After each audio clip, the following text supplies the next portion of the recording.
Hi there, Jeff here from the Wetsuit Centre. Going to talk you through the O'Neill Heat for 2010. Just talk you through some of the key features. We'll turn the suit inside out for you so you can have a look on the inside as well. Essentially the O'Neill Heat is the suit basically up from the O'Neill Epic. So it's good to sort of go through the suit and just show you what you get extra for your money as well. It's kind of O'Neill's mid-range suit, really popular suit. And as you can tell by my attire, it's getting pretty chilly now, so it is time for a suit like this, a good suit. Just to go through some of the features on the outside then. First thing you'll probably notice is all this liquid taping, all this taping across the seams. Basically what that is wherever there's sort of seams running through the suit. Now this suit is glued and blind stitched anyway, but wherever there's any sort of punch holes into the suit, they just put this sort of rubber taping on it just to make sure that there's no water penetration at all, so it reinforces the suit. The good thing about this is as well, it's very pliable, very stretchy, so it doesn't sort of affect the flexibility of the suit in any way, shape or form. Okay, that's running through the whole suit. The whole suit is glued and blind stitched as well, so really there should be minimal water penetration through this suit. Smooth skin on the front of the suit and on the back as well. Specially treated neoprene to stop any wind penetration, so that keeps your organs and your core area nice and toasty.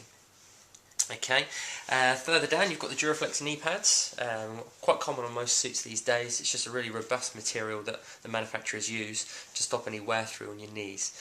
They use that on the knees basically because that's where you sort of, when you're duck diving you use your knees, when you're getting up on a windsurfer, this is the area that tends to wear through. Another little nifty feature is the key pocket on the outside here. Great if you don't have an electronic key.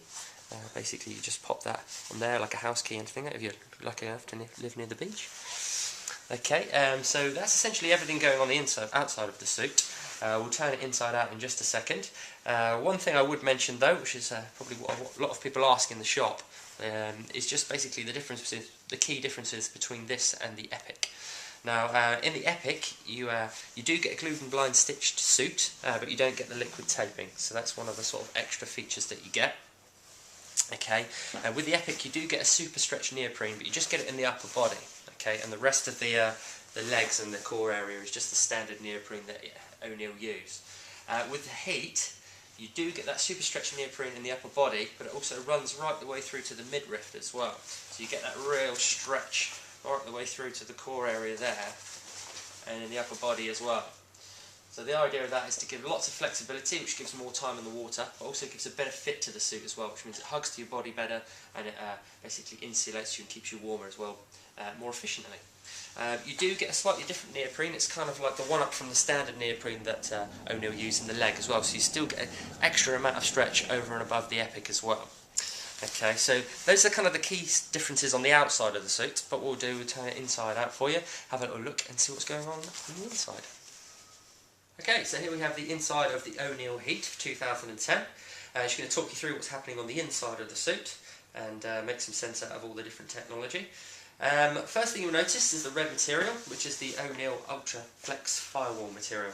It's basically like a thermal material, basically holds hot air against your chest. And it makes a marked difference in keeping you nice and toasty and nice and warm.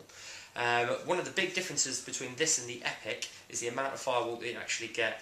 On the Epic you just get it on the chest, but with the O'Neill Heat you get it on the chest, which you can see here, you get it around the kidneys as well. And as your kidneys are basically what keep your blood warm, that's where all your blood goes through, then they're basically an essential area to keep nice and toasty. So that's what this suit will do. You can see the liquid taping here as well, basically, which you don't get at all on the Epic, but on the O'Neill Heat you get that quite a generous amount, and it's on the inside of the suit as well, so that really stops any water penetration. It's around the core area, just around the core area, but that's essentially the most important area to keep warm, so that's why they've liquid taped this area on the inside of the suit. Top of the suit you can see here, you've got the smooth skin collar. Basically specially treated neoprene. It's just a smooth neoprene against your neck to stop any sort of chafing or rub on your neck there basically. So it's a nifty little bit of technology to stop you getting a bit of a rash. Around the back of the suit you can see the zip here basically. I'll open this up for you. Have a little good look.